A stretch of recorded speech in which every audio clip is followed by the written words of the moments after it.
Hello, welcome back to LinaCreated, where we talk about creativity, monetizing that creativity, and future-proofing our business. So today is my final part of my color series, part of a larger series where we are doing 30 finished pieces. Today is the yellow color challenge. It was a really great journey, going through all of these different color challenges. I feel like I've learned so much. This is definitely one of the best ones that I've done so far. I know I say that every week, but definitely I feel like this is one of the best results that I've gotten so far. So I really look forward to seeing you guys' response to it. And I thank you very much for watching. Make sure that you follow, like, subscribe, all that good stuff. Hit that notification bell as well. And otherwise, I thank you very much for your time, and thanks so much for watching. Have a great one.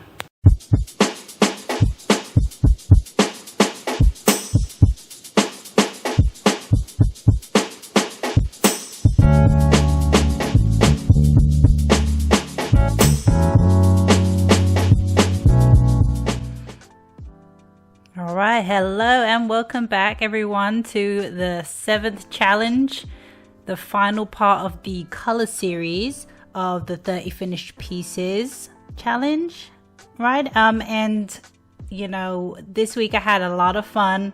I tried to spread myself around, and I appeared live. During the live stream, I did a live brainstorming of the colors that I could use this week for my yellow color challenge, and I got lots of lovely suggestions. Someone suggested that I draw a snail. Actually, they said slug, but I love the snail idea because of the shell. I really wanted to do a shell as well, so I've decided to do this challenge is going to include a snail, which I needed to make sure that I see what a snail looks like. Always get a reference. Your brain's going to kind of know what things look like, but you need a reference to actually do something accurate, if that's what you're going for. So yeah, I've got a nice reference up for what a snail looks like, and I'm also going to be doing a sunflower. I did have a reference for that. Don't have any video of that. Just use your imagination. But yeah, so I'm gonna be doing 5 sunflowers in the background and a nice slimy snail in the foreground of my image, and it's all gonna be done with different shades of yellow. You're gonna see this is a funny one as well, because you'd be surprised how many shades of yellow you can get, depending on whether it's a shade, a tint, or different values of the color yellow. So right now I'm just drawing in. I've already drawn in like the stems of the sunflower that I'm going to be drawing, sunflowers plural. And then right now I'm just sketching in the outline for the snail, and just getting the proportions right and everything like that, just understanding where I'm going to be placing everything, positioning, and drawing in the sunflower petals, getting the look and feel that I'm looking for that, and the scale as well. So that's what I'm doing here, just getting the details, know exactly like what everything looks like, using my references, making sure it looks accurate as possible.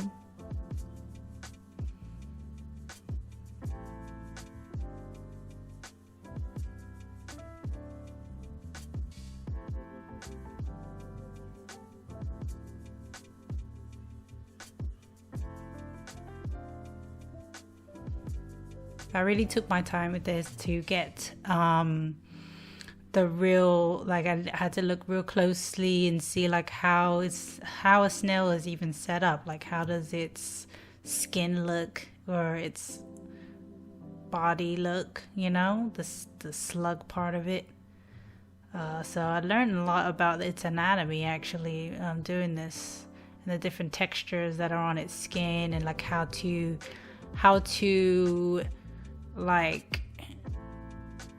present it so that you could see like the different areas and which parts protrude and which ones recede.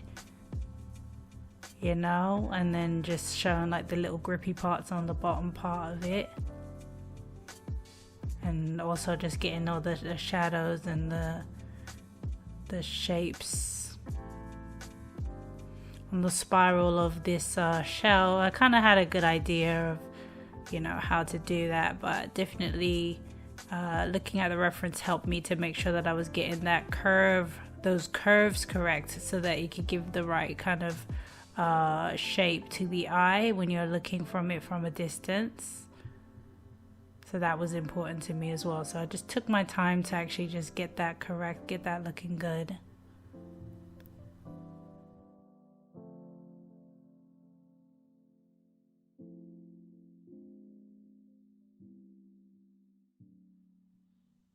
Took a bit of time, but generally I'm really happy with the way that it looks. I feel like it's pretty accurate.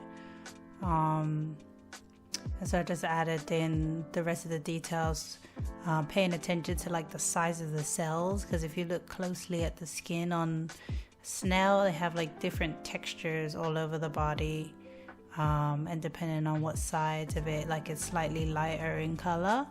So I had to try to, you know, depict how that looks as well, so that would be, you know, prepared for when I'm actually doing my finished piece.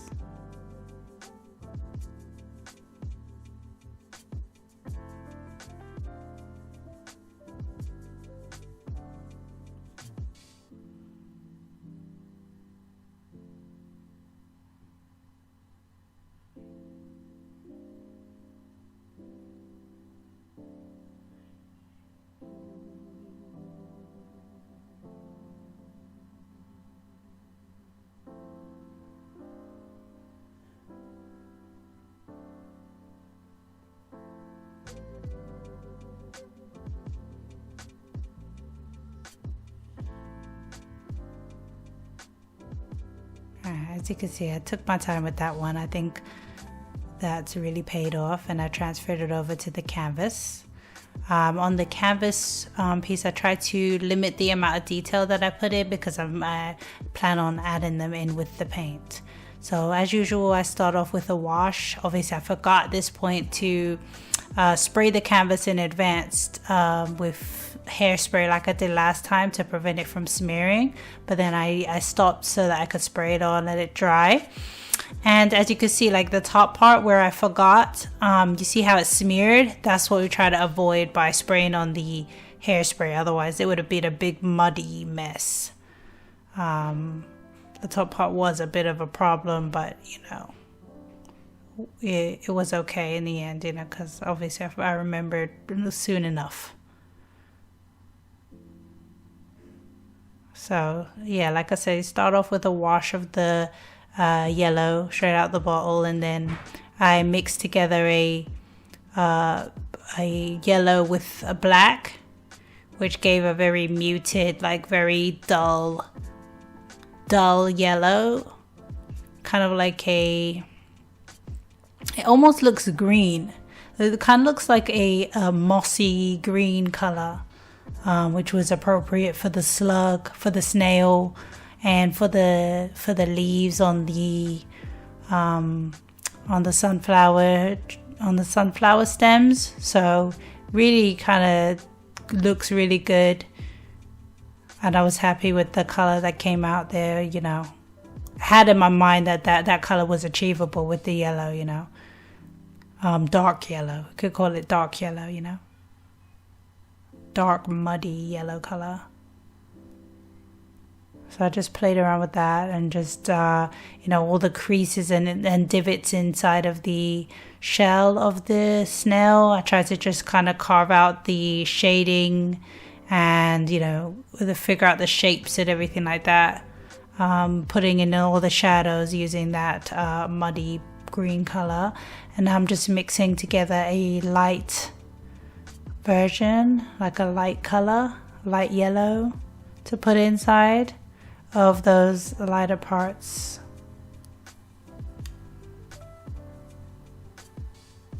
Just adding in white onto the yellow.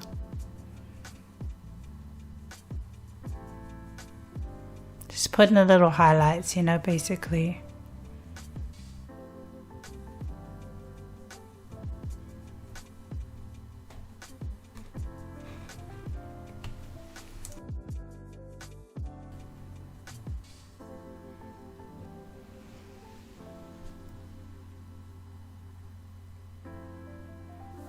Then I just I got this it's a yellow ochre color, which is just a very warm yellow color straight out the bottle, and then just mixed in a little bit of that lighter yellow to create that sunflower yellow color. Obviously I decided to kind of do it like an alternation between like a very ochre, very yellow ochreish yellow for some of the sunflowers that would be more foregroundish, and the ones that should be like kind of lean back a little bit, I made them, you know, like a lighter yellow. So I just kind of created like a sort of a pattern with it, which I think came out quite cute. And then I just started working back on the shell, which I used the yellow ochre to get that shade of, you know, it's like a brownish yellow that I saw on the reference picture. So I just kind of feel like that would be the most appropriate color to use, you know. And so just use that to just put in all of those lines and those curves that we saw on my reference and on my plan as well, that I did with all the details that I did on my plan. I'm just adding those in.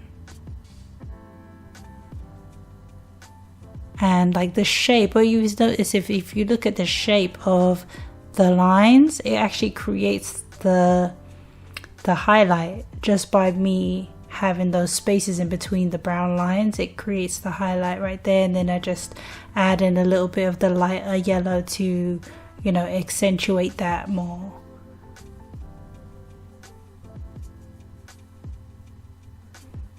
I just use that darker ochre. I just added in a little bit of black to that ochre to make it more deeper.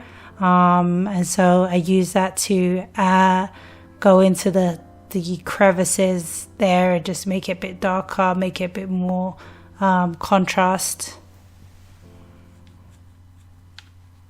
And I'm just working on those textures on the skin now, just adding in, you know, different areas of lighter and darker, of that mossy deep, that muddy green.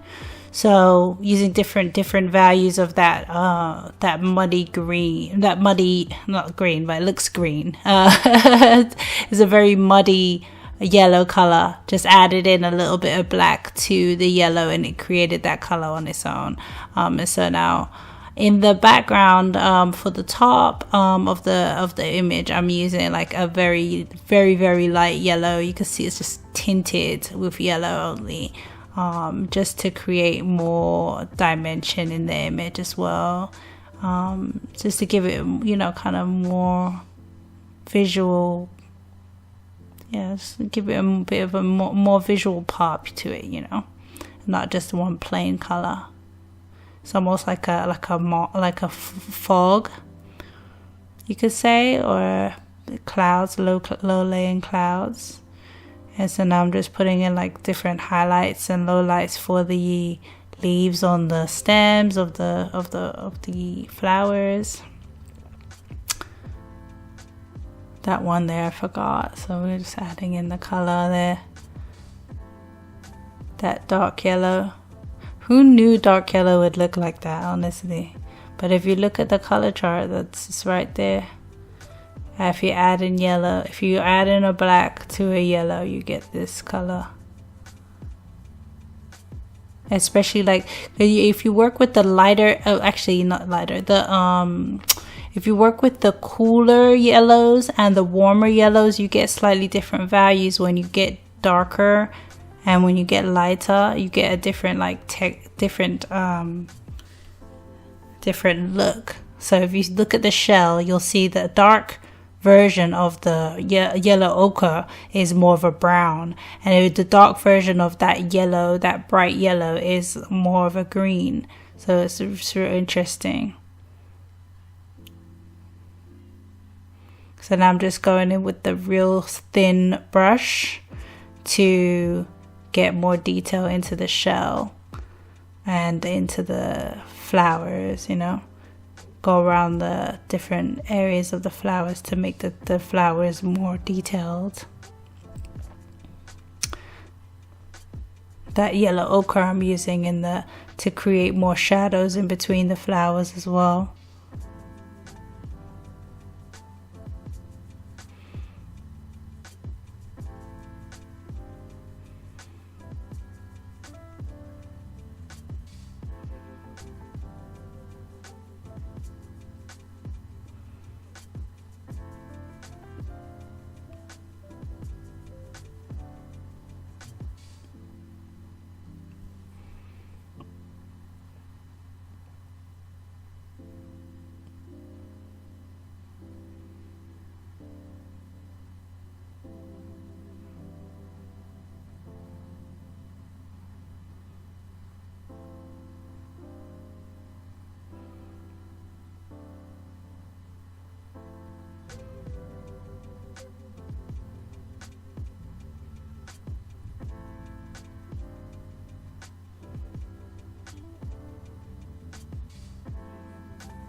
I tend to always kind of like have a light source in mind, like where is the light coming from, so that I know like where to put the shadow. Typically it's like at the top right hand corner. I'm thinking, okay, the light is coming from there, and I just work from there.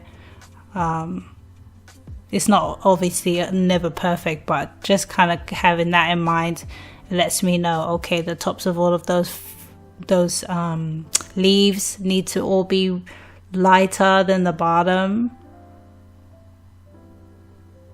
And then obviously the shell, you know, the top right hand side of the shell is going to be in the light, and the bottom left hand side is going to be all dark. So going up from the bottom right left is going to be all dark in the crevices. I know like all the shadows are going to be all on that side, and all the highlights are going to be all on the top right hand corner, and coming downwards. So I just keep all that in mind to kind of keep everything consistent, and that's what kind of makes it look more realistic, really.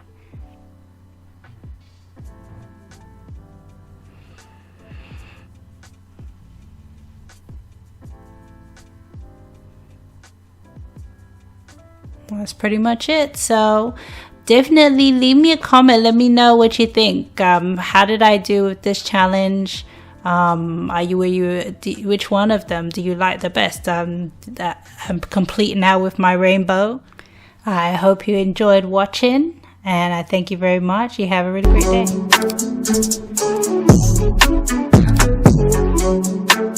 day.